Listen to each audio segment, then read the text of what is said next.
It's a spooky Halloween! Ooh. Ghosts, ghouls, dry bones, spooky!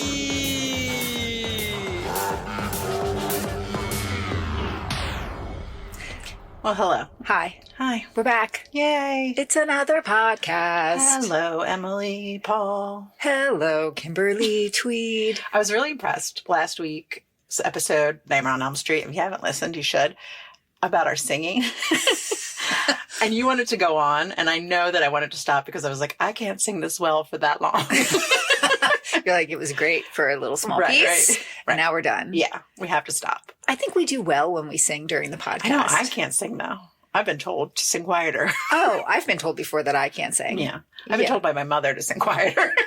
Right. Yeah. Oh, I've been told many a bad thing from family members about my singing. So, yeah, I don't claim to be able to sing. I keep it to myself most times, except on the podcast. I feel free and I like to sing. I know. Yeah. And kick and stretch. And kick and stretch. How are you?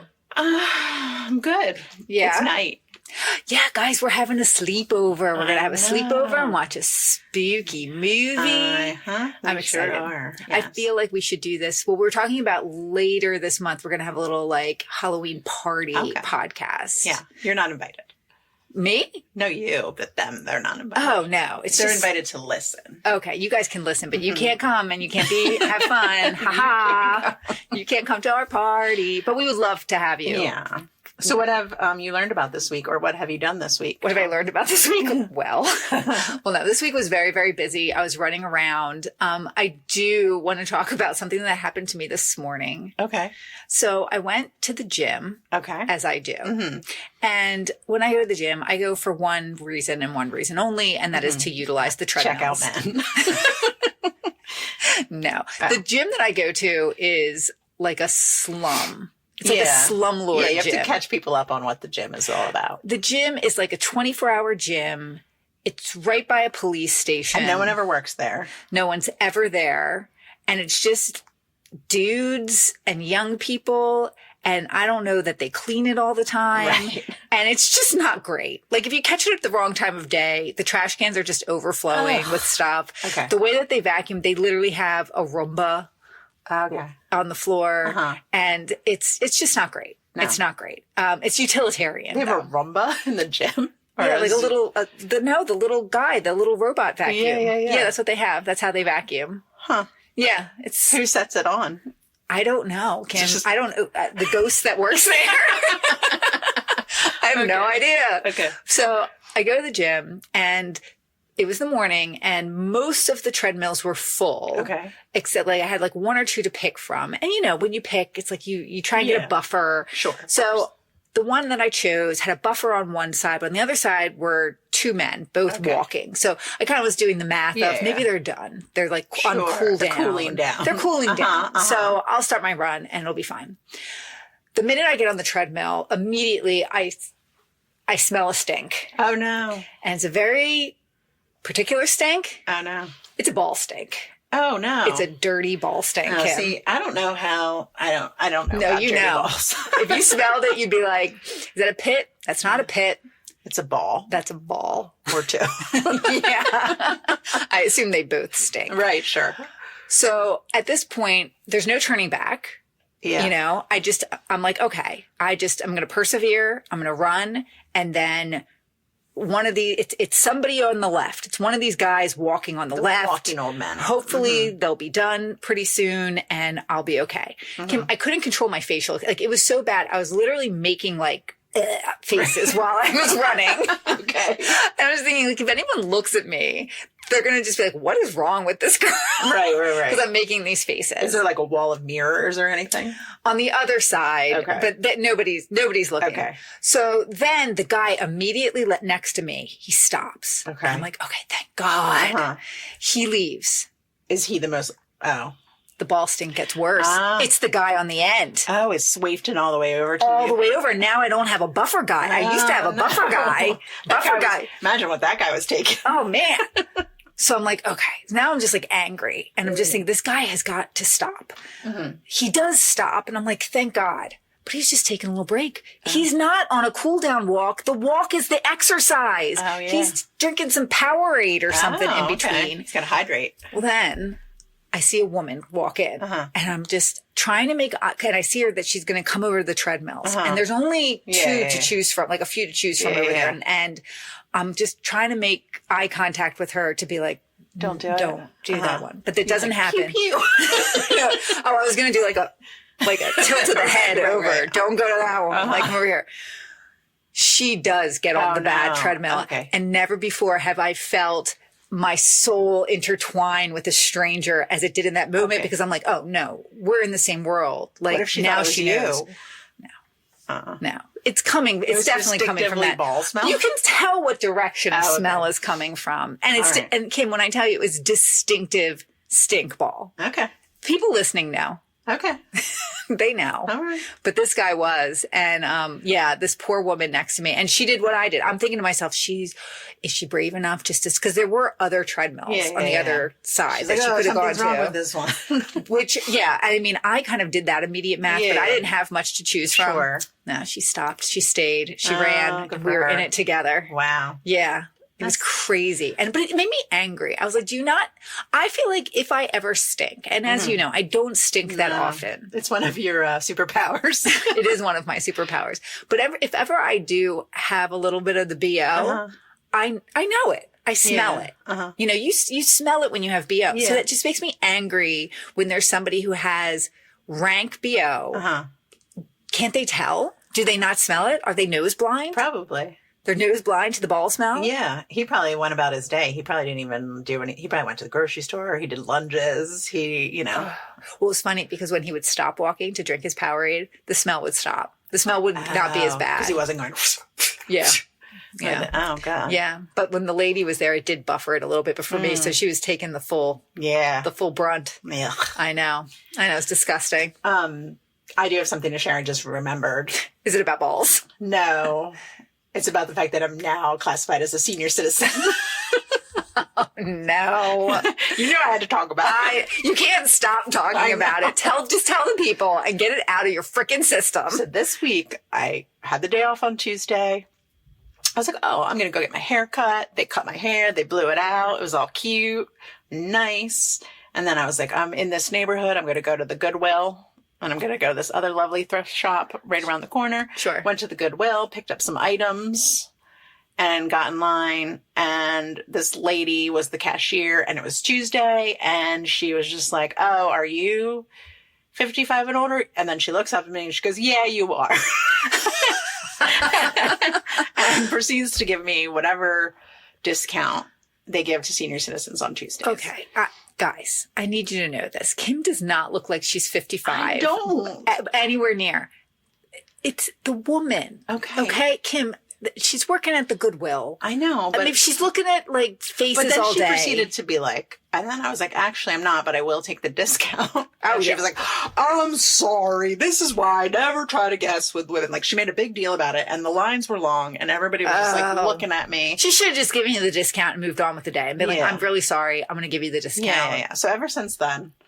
Yeah, it's really... You've been texting me about how you're an old lady. You've been dropping it into every conversation we've had. Looking closely in the mirror to be like, does this look 55 and older? It doesn't. I'm here to tell you that it does not. I've always been called younger than I am.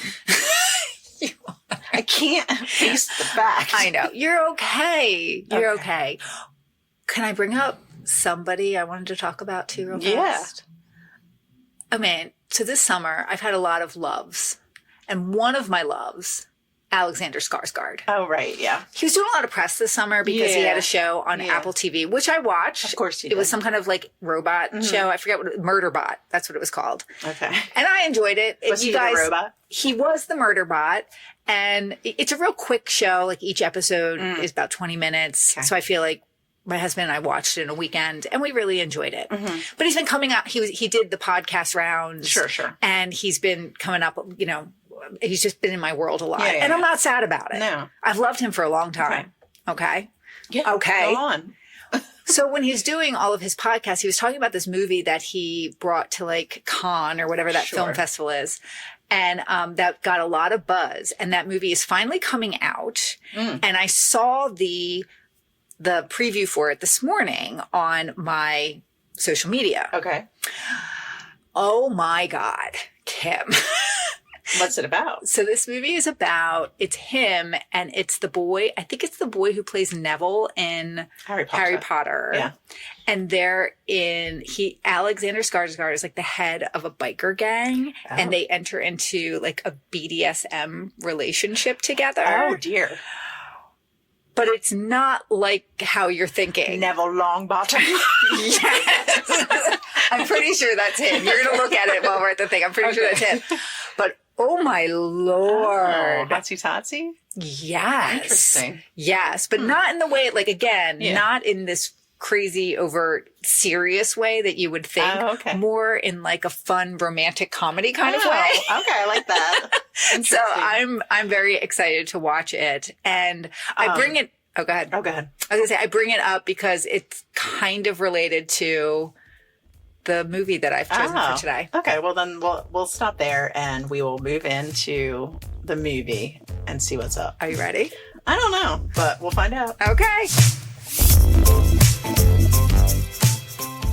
Okay, Skarsgård me. All right. So I picked this movie because I wanted to choose something. This has been on my list for a while. Okay. Very prominent 80s movie. Okay. And I think it's a really good sleepover movie. Okay. I have a high hopes for what it could be, but it's probably not. Okay. So I feel like this is a great sleepover movie because I feel that I watched it for the first time at a sleepover. Okay. And I think that when I watched it at the sleepover, it was the first time I ever saw it because I was not allowed to watch this movie as a kid. What is it? It. No. Oh. I've never seen that. Oh, I thought it was the Skarsgård relationship. No. Okay. You get it. It's coming. It's coming. Okay. You'll get there. Okay. Sorry. I was going to be mad. No, we're not doing that. I think you might be happy. I don't know. Okay. We'll continue to talk. So this movie came out in 1987. All right. And it was directed by a Mr. Joel Schumacher. Okay. We've watched another movie that he directed. Do you remember what it was? No. It was Flatliners. Oh, okay. Yes. Yes. Joel Schumacher. Mm-hmm. He's dead. He is. He died. But he did a lot of movies. He did a lot of movies. I went back and I looked through a lot of his movies. Very famous director. Mm-hmm. People wanted to work with him. And that's kind of how he made this movie happen. But he was asked why he made this movie. Mm-hmm. And the end of what he said was, Frankenstein is not hot. Right. But he felt like what he was doing in this movie was definitely hot. And I'm here to tell you that it 100% was hot. Hot Frankenstein? He says Frankenstein's not hot, Kim. Right. But what is hot? Dracula? Yes. Okay. Vampires are hot. Okay. Alexander Skarsgård was a vampire, a hot vampire. On True Blood. On True Blood. And that show was actually inspired by this movie, which was the first to really take the genre of vampires and make it sexy and young. Because this movie is The Lost Boys.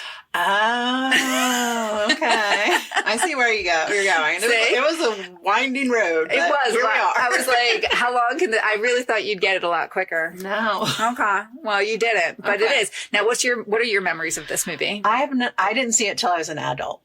Like a full adult. Yeah. Oh, okay. So those are my memories of it. I know that Keifer Sutherland is in it. Sure. I know that Jamie Gertz is in it. Jamie Gertz is definitely I know they in it. hang from a bridge. They do. And I know that there's other boys in it, but I don't remember who they are. There's a lot of boys in it. So you have Jason Patrick. Okay. You have Keifer Sutherland. Yeah. You have both Corys. Both Corys? This was the first thing that they were in together. This is where they met, was in this movie. Okay. You have Alex Winter. Oh, yeah. You have Billy Wirth. Very hot. Okay. You have one greased up guy playing a saxophone. Rob Lowe. No, it's like that guy. Like, I feel like this is the one that they always make fun of. That's in the thing. Yeah. That's in this movie. Uh-huh. Yeah. Well, so I remember this movie again, I was not allowed to watch it when I was young. My sister, I think, was. Okay. I feel like she was able to watch it. It was 87, so I think she was a teen, and she was like 13 years old, and I was not. Okay. So she got to watch it, I Sure. guess. PG-13. Yeah, and it was also scary. I mean, I was not good with scary movies, so I wasn't allowed to watch it. But she had the soundtrack to this movie that we listened to all the time at night. That's funny, because I know there's a song in it, and I can't even place the words, but like it's in my head. Cry, little sister, thou shalt not. Yeah. That we listened to that on a tape. Oh, nice. Over and over Very again. nice. Had People Are Strange, the Doors song, but it's Nice. covered by Echo and the Bunnymen. Okay. So very good soundtrack. In fact, it was the soundtrack that convinced Keifer Sutherland to be in this movie. Because both Keifer Sutherland and Jason Patric, like neither of them wanted to be in a vampire movie. Okay. Were they the ones that were friends and... Yes. Okay. Yes. We talked about that on... We talked about that during, I think, Flatliners. Oh, because of Julia Roberts. Because Keifer Sutherland and Julia Roberts were engaged. Right. And then she just took off with Jason Patric, who right? was Keifer Sutherland's like best Bestie. friend. Oh. And that was not that long after this. So that all happened in 1991. This movie was shot in 1986, came out in 1987. Okay. So this is, everybody got to be friends in this movie. But yeah, Jason Patric, he was like, I don't want to be in a vampire movie. Right. And Joel Schumacher kind of convinced him. Keifer Sutherland was not interested, but then he heard that Joel Schumacher got In Excess to be on the soundtrack. It's and some funny that other they bands. had a soundtrack before they had a movie. This movie was heavily influenced by MTV. Okay. And they feel like the way it was shot and the way that audiences kind of took it in, they feel like audiences wouldn't have been as receptive to like the way it was shot, the way it was like produced without MTV. Like there was something about, how people were used to getting a lot of information in a short period of time. You know how like music videos really told a story. So we were kind of used to that. Okay. So I guess think about that when we're watching it. Okay. But yeah, the other thing, like I said, both of the Coreys are in this. So the Coreys, I had to look it up because I wanted to see how old they would have been. So Keifer Sutherland and Jason Patric were the older kids. Yeah. But they were like 20 years old. They weren't that much older when they were shooting this. The Coreys were 15. Okay. When this was put together. Now, they wouldn't hang out. They even said in this that the older guys in this, all the older vampires, wouldn't hang out with them because they were like kids. Yeah. So they ended up bonding. This is how they became friends. And they would like play music together and go to the arcade. And Little did they know that they would that they would end up coking them under the table. Well, Corey Haim had said about this movie that it was like personally one of the best times in his life. Oh, okay. Being in this. But Corey Feldman, he already had a problem in this. Like he was already he had gotten into drugs and everything else way young. Remember, he was like a big child actor. Yeah. And he once showed up to set. He got fired from this film momentarily because he came to the set coked out of his mind. So Joel Schumacher fired him. To which I'm like, call the fucking authorities. You have a 15-year-old who's coming down from remember, drugs. And we talked about this with the License to Drive episode, that Corey was pretty much on his own. Yeah, nobody was looking out for this guy. Yeah. And Joel Schumacher did end up just hiring him back. Like, because he came back and he apologized so much, so he hired him back. Did you see that Corey Feldman was on Dancing with the Stars? Yes. Let me tell you some Corey Feldman stuff. Okay. Please do. Because I did go down a little bit of a Corey Feldman rabbit hole with this. Okay. Because like I said, I wanted to know how old they were. Yeah, sure. For this, when this movie was happening. So I went to Corey Haim's IMDb and I saw his birth year. And then I went over to Corey Feldman's just to verify they were born the same year. And on his IMDb, he does not have a year that he was born. He just has the date. Okay. And I was like, okay, he's trying to be like forever young. Yeah. Then I had to go to his Wikipedia page to find out his actual age, which he was the same age as Corey Haim. But did you know he's been married 3 times and he has a child? Yes, I know he has a child. And his child's older now. Yeah. Yeah. He's a man. Do you follow him on Instagram? I do, but I have to look away a lot of it. It's just too embarrassing. Yeah, his son's name is Zen. Yeah, but he does post about his child a lot. Oh gosh. But there was some, and I wish I had read more about it, but there was some talk about with him on Dancing with the Stars, like he wasn't showing up for stuff and everything like that. But he got kicked off last week, apparently. Oh. Yeah. Yeah, I feel that guy. But he's still out there. He's still touring like a mofo. Well, I was thinking in doing the research for this, I was thinking, what if Corey Haim had lived? I know. Would they still be friends? Would he be touring with him? They would just be linked for the rest of their lives. Oh, yeah. They would have to do stuff forever. They would have to do stuff in order to make money. I mean, they would have to do stuff forever. Mm-hmm. But let's stick with Corey Haim. Okay. So Corey Haim. Okay. Isn't that his name? Yeah, I just making sure I was focused on the right Corey. Okay. Yes. So Joel Schumacher is gay. Okay. In real life. Okay. Not when he's being a director, just all the time. All the time he was gay. Understood. So there's been a lot of speculation with this movie that Corey Haim's character in this is a young gay man, young gay boy. Okay. Because he has like a Rob Lowe poster in his room and he's got like an earring. He's very like all about fashion, how he's dressed. So there has been speculation. Now, in the things that I read, Joel Schumacher never denied it necessarily, but he also never confirmed it. Okay. But I think that's something to look out for while we watch this. What else do I have to talk about? Oh, the movie itself, the title, which I don't know how I never put these two things together.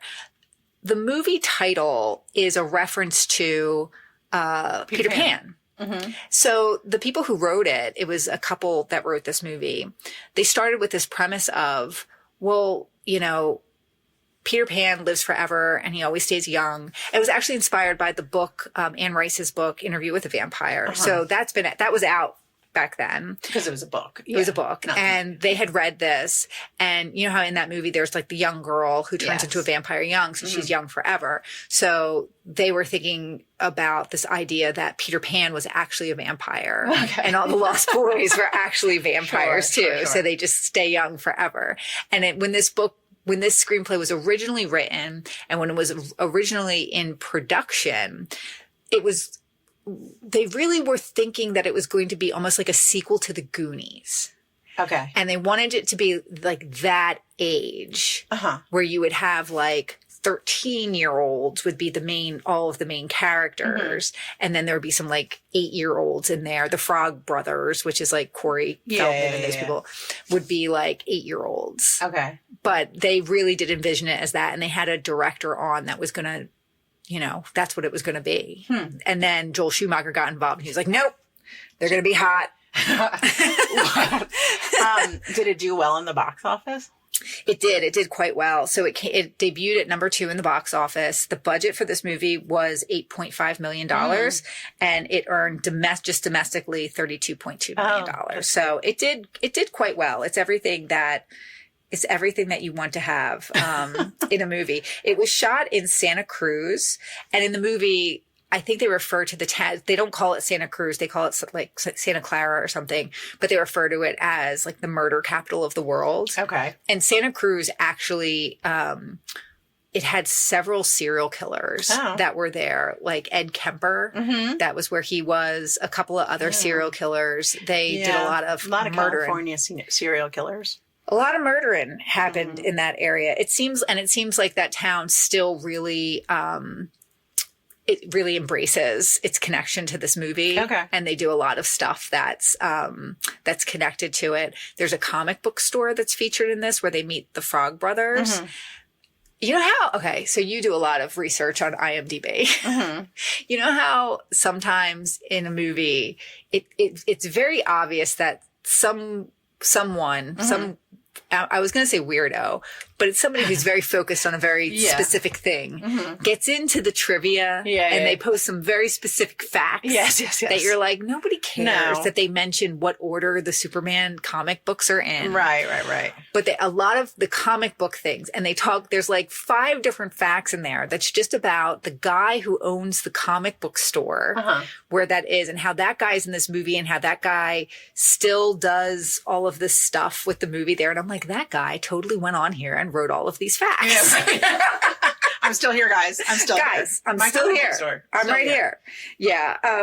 Now it actually, one other thing in this movie, Keifer Sutherland broke his arm in production of it or at some point. Oh. So in a lot of the movie, they're like hiding a cast on his right arm. So, and they had to like modify the motorcycle he rides so that he could ride it. He broke it while filming? It sounds like before they actually started filming it, he broke his arm. But yeah, the movie itself, I mean, in the reviews that I read of it, some people kind of mythologize it and get into it. But at the time, a lot of people were kind of like flawed but watchable. Sure. Was the quote from one. Yeah. Ebert even kind of liked it, where he was like, okay, I get it. Like all of these people, like all of these are great young actors that you have in here. This is great. But he gave it 2.5 out of 4 stars. And he said, it was really style over substance. Do we do that anymore where we have these? I mean, what did we watch last time? The Pony Boy movie? The Outsiders. Yes. And then like a movie like this. And then you have like the Goonies. And then you have Scene Almost Fire, where you just have these movies that are just chock full of young people, of young celebrity, like hot folks. I mean, if we do have those movies, we're not watching them. No, those hot folks aren't for us, I guess. They're not for us. They're not making it with We're allowed. people. We were grandfathered into these hot folks. Yeah. So like, even though technically they're younger than us, they'll never really be younger than us. They're always going to be older than us. So we can watch these movies. But in real life, they're older than us. In real life, they are. Yeah. In this movie, they're not. Right. But they not still now, are. But we're then. They were then. So confusing. That means that they always are. So we can always watch this movie. Okay. Somebody write that down. Yes. And we can be into these guys. I do get that feeling sometimes watching, like I was watching that show Wednesday, which, young people, young, good looking people are in that show. And I just, when I watch it, I do feel like these are kids. I don't, because before this week I felt very young.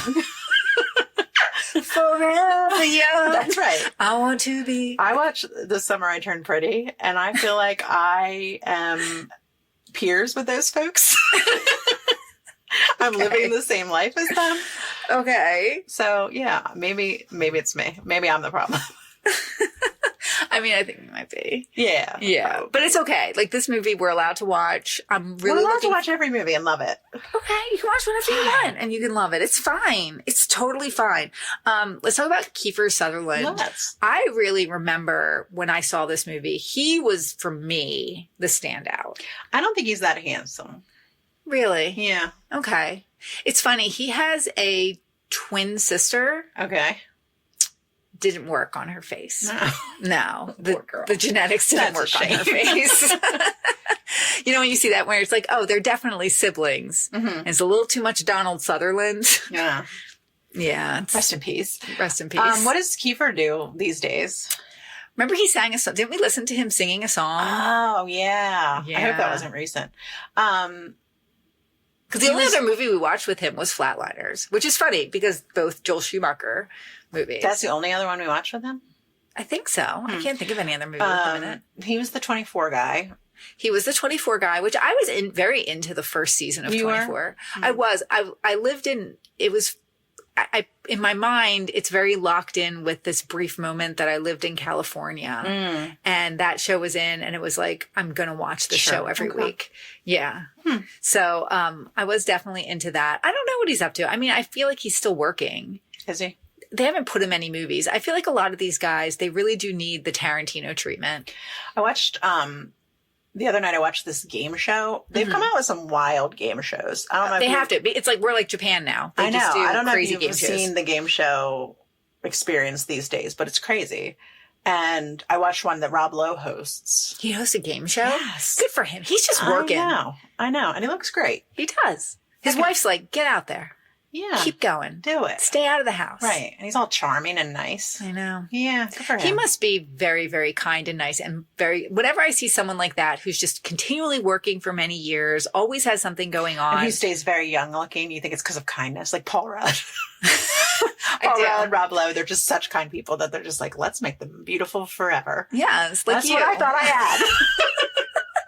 Oh, dear God. Do you guys see? Do you see what I've been going through for the past week? Ever since this thing happened. Kim can think of nothing else. It's gotta stop. I have to talk about it because I'm just sorry for everyone that had to look at my big hag face for weeks and months and years. Yeah, so this has since the night of the hag, Right. years ago, guys. Kim and I were legitimately young and beautiful at our mid peak. 20s.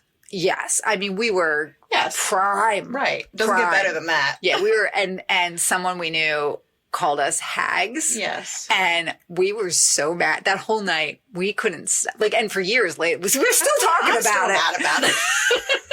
I mean, this is decades ago. I remember being on the street in Philadelphia, having left a bar, and this person confronting us with that. calling us hags. Yes, in the middle of the street. And I was just like, what is happening? Well, it was also because we had such a good night that Yeah. night. So we danced and met people and had fun times. We did. It was so good. Yeah, and but we were that's just why. high on life. That's why. You were high on life at the Goodwill. Right. And this lady, your hair. Your hair was right. good. Oh, yeah. You were looking good. No, you were but feeling I mean, good. Yeah. I don't know. And this lady cut you down. She hagged me. She for a second hagged time. you. I've been hagged for a second time. How dare she? Right. I'm going to go in there. I'm going to find her. I'm going to yell at her. Bring down the whole Goodwill Corporation. Oh my God. Okay. Can I throw in another fun little fact for you Yes, about please do. Corey's? Do you know that they both auditioned to be Mouth in the Goonies? No. I know. Oh, well, they chose the right one. They chose the right one. I don't think Corey Haim would have been as good. And right. Does he speak Spanish even? I mean, I would hope he could learn as an actor. Right. But yeah, who knows? Okay. Who knows? So, All right, so we're going to watch this? We're going to go watch it. All right. Don't you agree that it's a good sleepover movie? Yeah, it's a great sleepover movie. I love Do it. you have this movie? Don't know. All right. Let's go see. All right. All right, bye.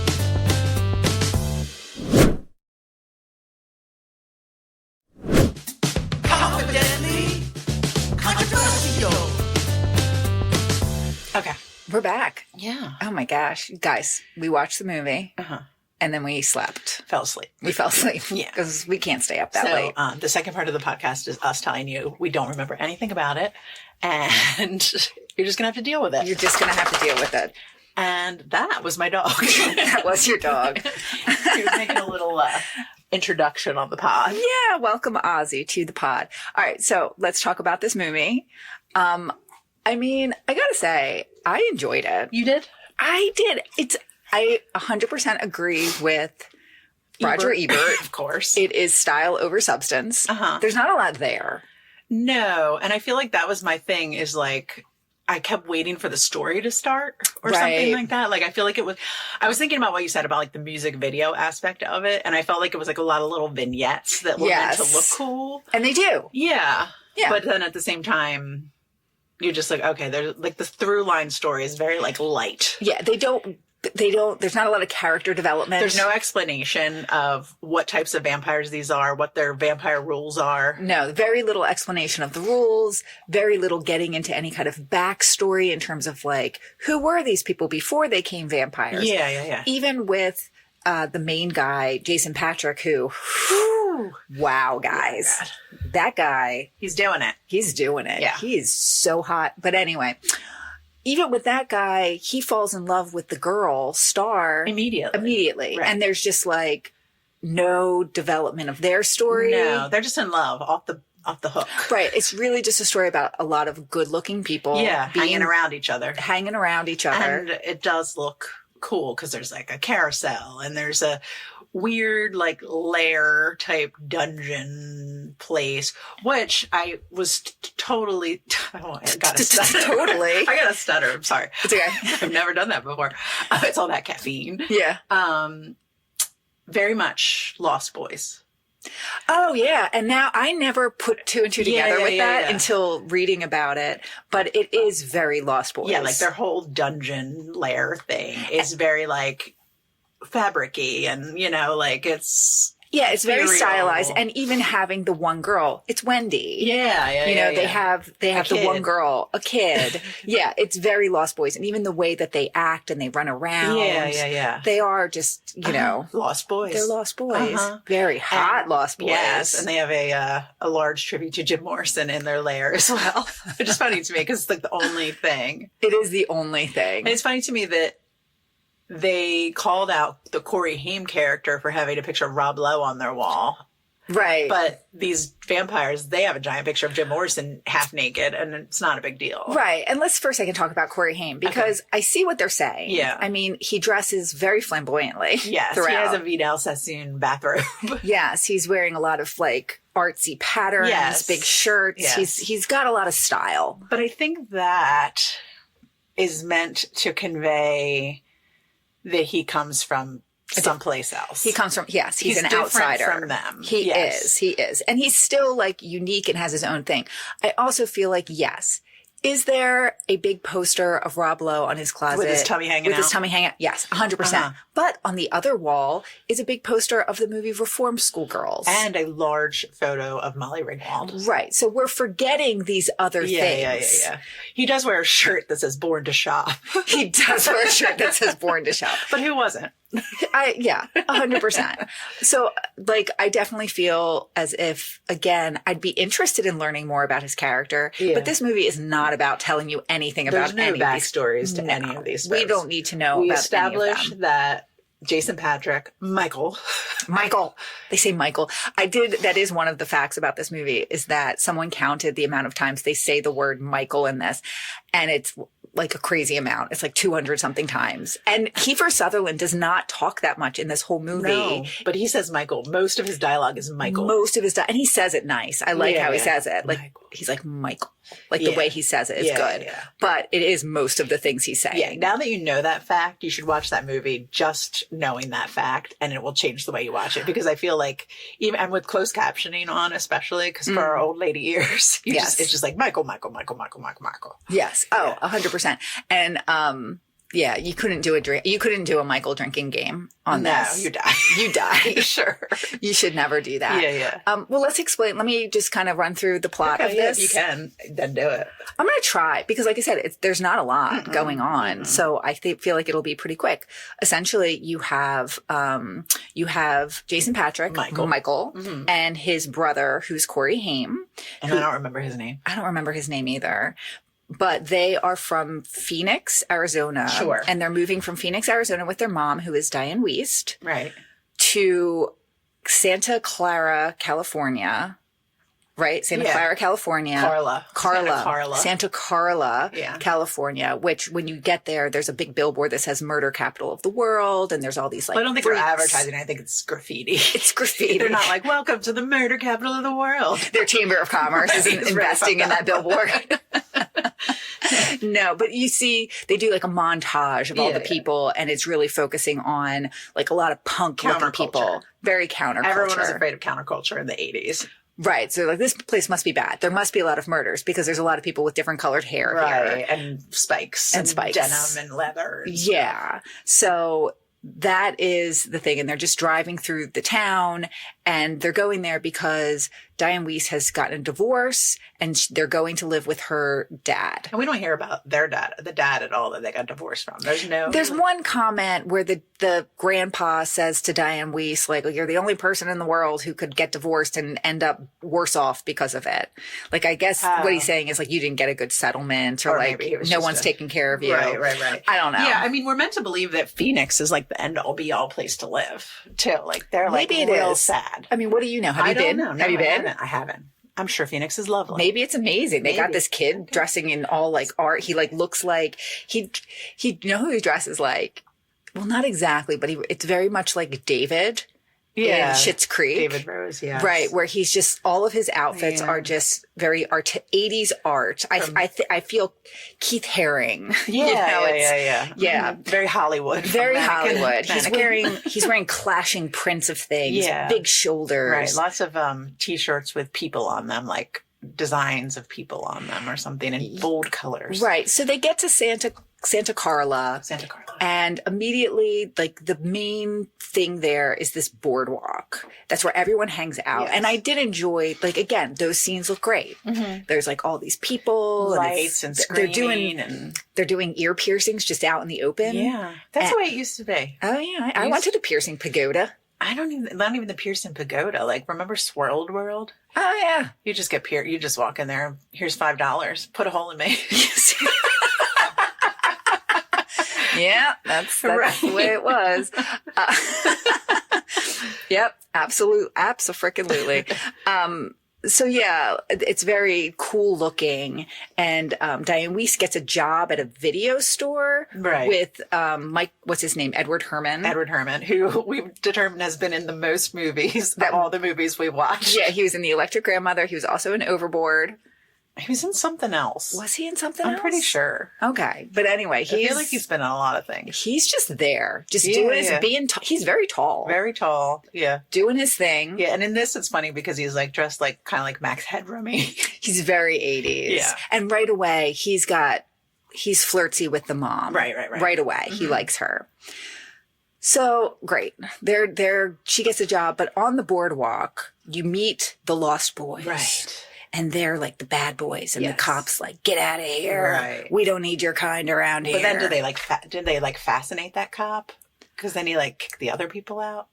I don't know. But that's I think what it's called, to say, right? Where vampires, they don't tell you a lot what these vampires do. No rules of vampires. Like the rules we know of vampires generally are garlic, holy water. Yes. No sunlight. Sure. Stake through the heart. Yes. What else?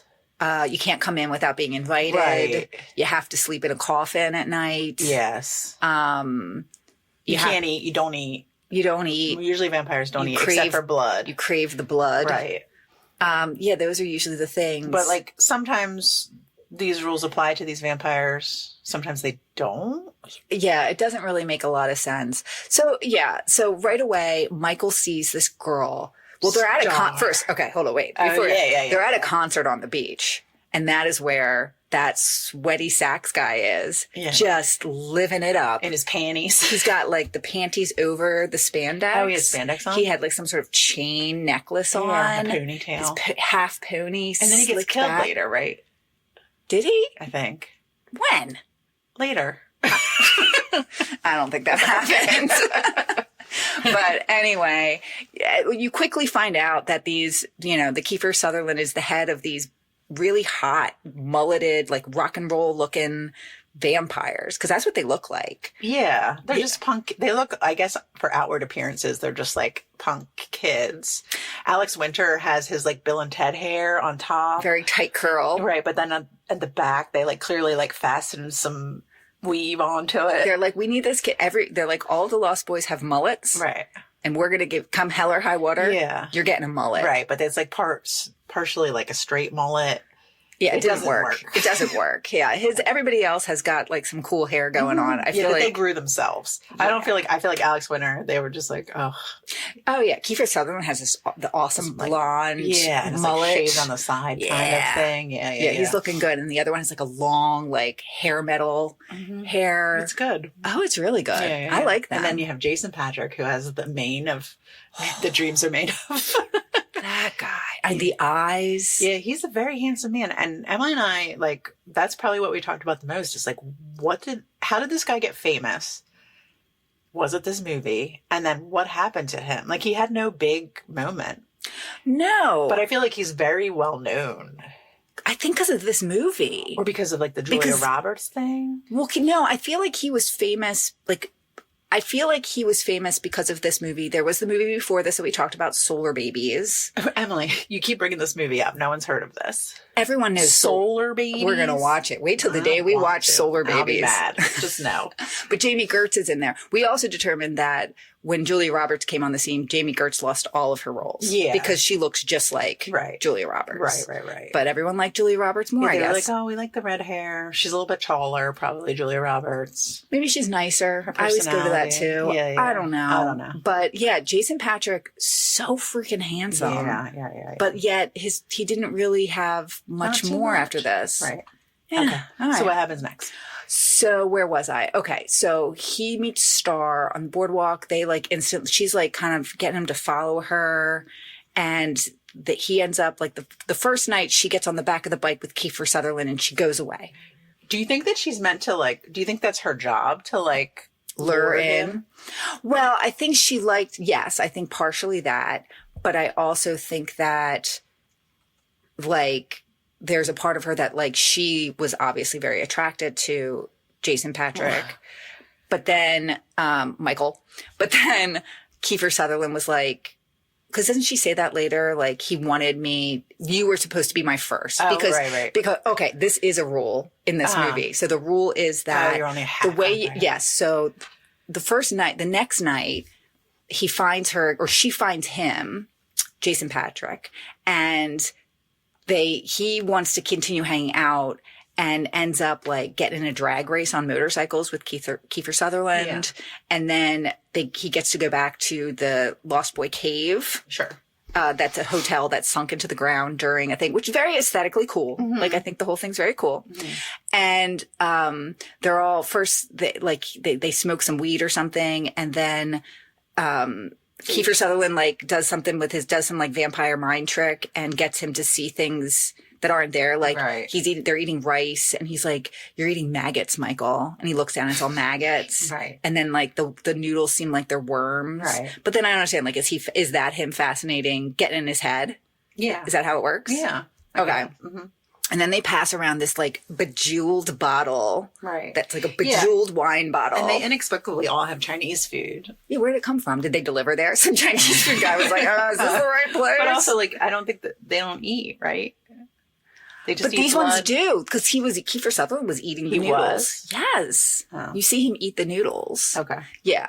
So then they pass around the wine bottle. Michael drinketh of the wine. Uh-huh. And then all of a sudden, like, change starts happening. But subtle change. And they go to a bridge. And like the iconic bridge. They all drop up, which someone did pick up on the fact, and because I was paying attention to this because I read it. The order in which they drop off is the order in which they die in the thing later on. It's kind of interesting. But I don't think it necessarily has anything to do with they were trying to do that. I think it's like the order, the hierarchy. Right.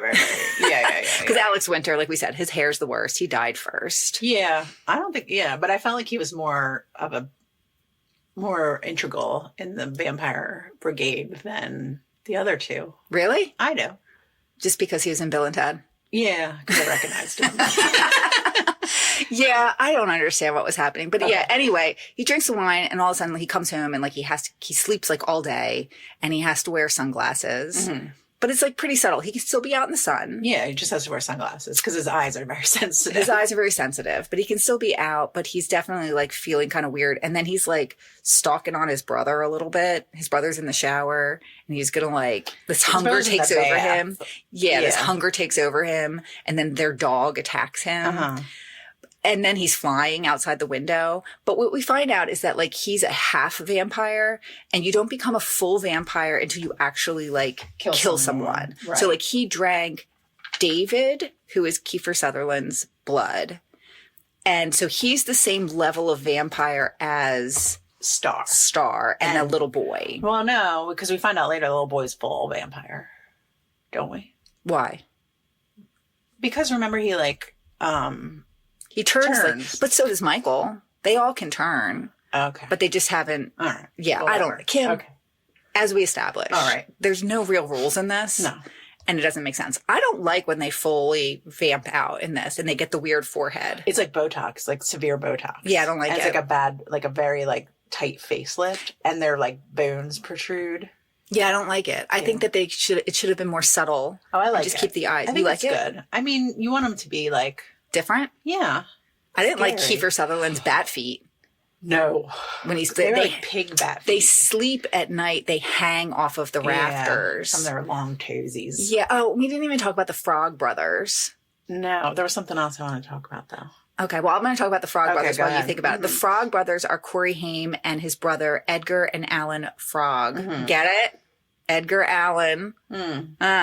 They work at a coffee shop and they're very intense. They're very much like Rambo. They work at a comic book shop, not a coffee shop. Comic book. Yeah. Okay. Yeah. Both start and with their parents are like passed out the whole time. Yeah, they're like passed out hippies in the corner. Yeah. It's crazy. But they know about the vampires in this town and like they recognize that Corey Haim like has got cred because he talks about comic books right away. So they're like, oh, right. Even though he dresses different. Yeah. They're like, okay, you're one of us because you're a comic book nerd. So we're going to let you in on the fact, like, here's a comic book about vampires. Right. You need to read this because this is what's happening here. Mm-hmm. So he kind of pulls them in. Now, once Corey Haim he sees his brother flying and he realizes that he's a vampire. So what does he do? He calls the Frog Brothers. Sure, and they're basically like, you have to kill your brother. Yeah. And he's like, well, I don't want to kill my brother. Right. And they're like, well, you really don't have a choice. And then, but then they tell him, okay, well, here's the way around it. We have to find the head vampire and kill him before he turns, and then they'll turn back to normal. Yeah, and somehow they land on that the head vampire is Max who's dating Diane Wiest, which I forget how they made that connection at first, but that's just what they think. Just because they're just like, oh, well, this guy has inserted himself into our lives pretty quickly or something. I don't know. They're just like, whatever. Well, then he comes over and they're doing they want to do a vampire test on him, and he asks to be invited into the house. Yeah. So you're like, oh, right. But then they give him garlic on his spaghetti. And he's fine, except for the fact that it's just a lot of garlic. And they spill, I guess he was drinking a glass of holy water and they spilled it on his lap or something. They spilled some holy water on him, and then they also put a mirror in front of him, but you could see his reflection. Sure. Now, what we find out later is that he is the vampire king. Yes. But the only reason that it didn't work, all of those things didn't work, was because once in this world, if you invite the vampire in, they can conceal themselves or something. I don't know. Their powers, it's very strange because the other ones can still come in. Like, that's the thing. You can still come in if you're a vampire without asking, but the other people will have the power to kill them with those things, like with holy water and stuff. Got it. Okay. I think that's the differential in this. Whatever. I don't know. They bent the rules to make it work. It just there's some great scenes where you have the Lost Boys attacking people. And like I said, they walk around. They're so stylized in what they wear. Yeah, and there's definitely like when they're flying in or they're like coming to attack. Like there's definitely like that's something that comes over the city. Yeah, you feel their presence. There's like drone stuff happening. I don't think they were drones at the time, but they made it really look cool. Right, they did something, and it was cool. I remembered what I wanted to talk about. Wanted to talk about the fact that their vampire teeth are on different teeth. Yeah, they're in the wrong place. Yeah. They're on the ones, like, so you have your two, like, middle teeth. They're on the ones right next to that. They're more like a snake bite. Yeah. It's like a snake. But, I mean, they refer to these other ones as, like, vampire teeth, right? Well, usually they are. Traditionally, it's like the ones, I forget what they're called. I'm not a dentist. I spent a lot of money to get rid of my vampire teeth. I love a vampire tooth. Those ones. I don't think it looks as cool when it's the snake way. It's kind of like... Yeah. It's like a Nosferatu kind of thing. Yeah, it's weird. Yeah, I don't like it. It's very close. Yeah, so anyway, then they have a final battle at the house, and it is revealed that Max is the king of the vampires. They battle him. The grandpa ends up killing him. And yeah, and the grandpa's like known all along that there were vampires there and everything like that. And he's just like, that's the worst thing about living here is there's so many vampires. Right. Yeah, and that's it. But now they're all gone? I guess maybe that sect. I don't know. But there have been like lower budget sequels made of this movie. There's also been like books and stuff. Like people have taken this world and they've tried to push it forward in different ways. Yeah. But I feel like there's just not a lot there. No. The other thing that I thought was kind of cool was that the Frog Brothers have shown up in other, like people will take those characters and pull them into like comic books or like other stories and stuff. I mean, they're definitely like, they have like the bandanas around their head and the army gear and stuff like that. They're definitely like a very like a type of 80s character. But nobody in this movie, for as famous as this movie is, and for as much talent as is in this movie in terms of actors, none of them, it's not meaty. Like, even the Frog Brothers, like, they're not in it that much. No. Corey Haim is not in this that much. Neither is, I guess, Jason Patric is mostly in this movie, but he doesn't really speak. He's just looking cool. Right. And he does look good. I think that's the thing, too. Like, we were talking about last night, they don't really make movies, ensemble movies like this anymore, where, like, everyone's a star. And when you have a movie like that, nobody really gets, no one is the star. Yeah, but I also feel like the way you could have a movie with a lot of people in it and still do something with it. With this, there's just not a lot there. Right. You know, like so much of this movie is just people looking at each other. Yeah, I was trying to read last night about like, why is this a cult classic? Like, what do people love about it? And I think it's just the style of it. Yeah, which I understand. Yeah. But I mean, again, I think that there are other worlds that people pick up on and they fully just take on that world and take it to someplace. And you really just haven't seen that with this movie. You could, though. Yeah. I mean, which is surprising because it is, God, they are some really cool looking vampires. Yeah. I did read why Jim Morrison is heavily featured. Why? I guess because he looks like Jason Patrick? No, but that's a good guess. Because they do have this one part. So like you said, there's this huge poster of Jim Morrison, like the classic black and white Jim Morrison poster. And it's like in the background, like fading in and out. And you have Jason Patrick. So like their faces are right next to each other. And you realize that they look exactly the same. It's like his audition for the Doors movie. Yeah. And he's like, look, we're the same. We look the same. They said Joel Schumacher used Jim Morrison's aesthetic as a key inspiration for the movie, portraying rebellion, nihilism, and poetic sexuality. Yeah, but like, I don't, as much as it's like they all look very sexy, I don't think that those Lost Boys fuck. Emily. Okay, guys, I said that and Kim immediately looked at her dog that's sleeping next to me like I said something rude in front of the dog. Like he's a baby. He is a baby. He doesn't need to hear that. But you know what I mean? Like, I don't get the sense, like, even with...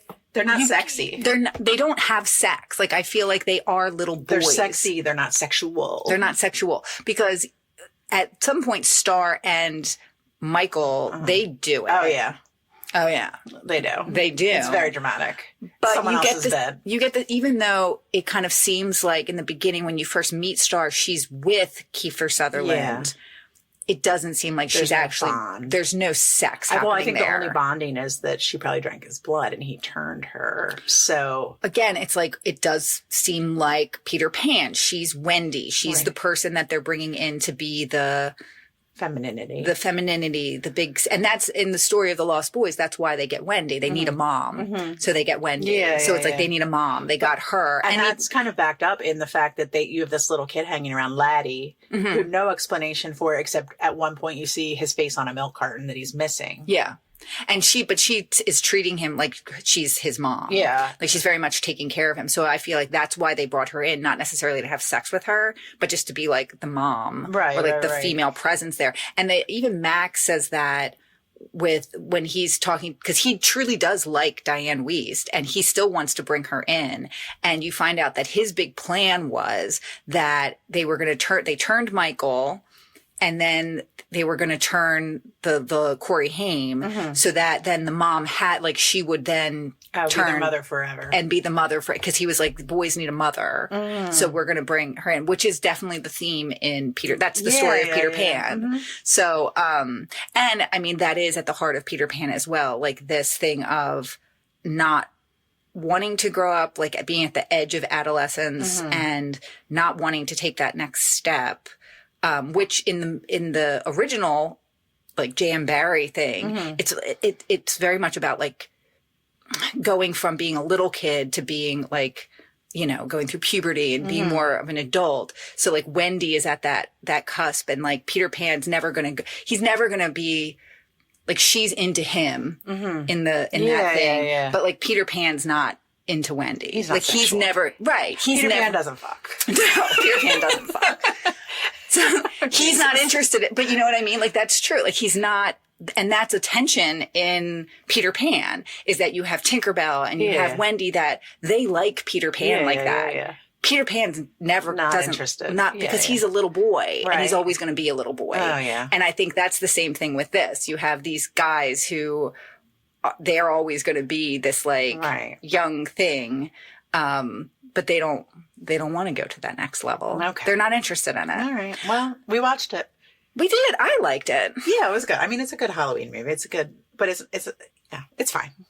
Yeah. Is it going to change my life? Do I feel like, it didn't before. Why it didn't would it before. now? Aesthetically, like, yeah, I like the aesthetic. Yeah. I'd hang a picture up from it. Like, it's fine. I decorate with some. You would. I would. This is my wall of things. This is what I'm going to do for Halloween. I'm going to get like photos of images from the movie of all the vampires that are in it. And they're all going to be like around. And in the center is going to be a picture of like Keifer Sutherland as the David vampire. Okay. So it's like their little family on the wall. Oh, nice. Yeah. Your kids are going to love that. Yeah, they're going to be, totally what is gonna get this? it. They're And gonna I'm like, get it's it. Lost Boys. It's an aesthetic. Get into it. Right. They're going to be like, oh, okay, Mom. Right. I did We like the Beetlejuice bathroom better, Mom. oh, yeah. My other bathroom will be Lost Boys bathroom. You can hang a big picture of Jim Morrison. I'll get that greasy sax man picture. Sack man. Sax man. We're talking about sack in the first part of the thing. Yeah. Yeah, I liked it from that sense of things. Yeah. And I'd watch it again. Like if it was on, sure, keep it on. Yeah. It's fine. But it's not going to change my life. No. I'm not going to think about it that much. No, I'm not going to think about it that much either. All right. Well, this is our first episode where we get to connect the man. Yeah, we do. You ready? You ready? Yeah. Okay. What do you got for me? Well, Cam, we're going to start out the season with a direct connect. No way. Here we go. So it's funny because I kept going back and forth with it. I'm like, I can't connect any of these people to Johnny Depp. And I'm like, this is so whatever. And then it dawned on me, Diane Wiest is the mom in Edward Scissorhands as well. Oh, yeah. I know. I kept looking at all the young boys. all the boys and the young Yeah. actors, and I'm trying to connect them all, which I feel like that's going to be the challenge this season with Johnny Depp, is that He's star quality. he's star quality. So he's going to be the head one. guy Yeah, in a yeah, lot yeah. of these things. So he's also, I think, a little younger than, or he's in just different, like a lot of the people who were big and famous in that time, he really didn't come online as the big famous leading man until the 90s. Yeah, late 80s, early 90s. So I think his career doesn't necessarily line He's up not with a lot brat of- packer. He's not. No. He's past that. He got famous past that. The Brat Pack was kind of happening, and he was just doing his Freddy Krueger thing, and 21 Jump Street. Yeah, he yeah. was just kind of over there doing his thing, and then the 90s came, Right. and that's when he really took off. He replaced all these guys. Oh yeah, he did. Yeah. He was grunge. He was like grunge Yeah. came in, hair metal ended, Brat Pack ended. Here comes Johnny Depp. Yeah, is that the same with like Keanu? Yes, I think so. Okay. Keanu River Phoenix. Oh yeah. I think those guys. Okay. They were non-Brat Pack, but they were there in the 80s. Yeah. They were there. They were starting out. They were starting out. Right. Yeah. Awesome. I know. All So right. isn't that cool? Yeah. All right. Well, So what do you have to say to the people? all right. Well, we've come to another episode. And we forgot to do this last time. Guys, it's a signature thing. And days after we recorded our podcast, Kim calls me up. She's like, oh my God, we forgot something. And I'm like, what did we do? What did we forget? Well, what we did was our little signature thing that we Yeah. do at the end of every episode, which we're about to do, but we totally forgot it. Right. So here and we it's go. not my responsibility because I'm very bad at it, as you've told me multiple times. Well, this is like our fourth season of doing this, and you still don't understand. no, it. I don't. So I'm going to do it right Okay, now. great. Which is that I'm going to tell the people All right. that you should be confident. And if you see a hot lady who's hanging out with some possible vampires, but you're into it, be confident and go. Go to okay. her. Okay. Go to her. Yeah. But when her creepy friends, Said vampires. who might be vampires, start giving you weird food and doing weird mind tricks on Right. you, and then after all of that, hand you a bejeweled bottle that might be blood, Right. don't think a little bit before you take a Sure. sip. Even if you're on drugs. Yeah, don't be controversial No. and take a sip of it and just not think about it. Right. Don't do that. No. So Not good for you. No. So that's it.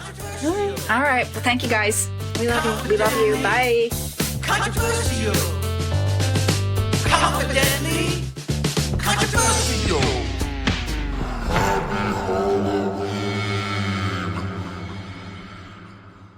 This podcast was produced by Trish. Follow us on Instagram at Confidently Controversial. Find us on TikTok at Confidently Contro. Send us a message via email at confidentlycontroversial@gmail.com or visit our website, confidentlycontroversial.com. You can find this podcast on Spotify, Apple Podcasts, and every other place where you can find podcasts. Bye. Bye.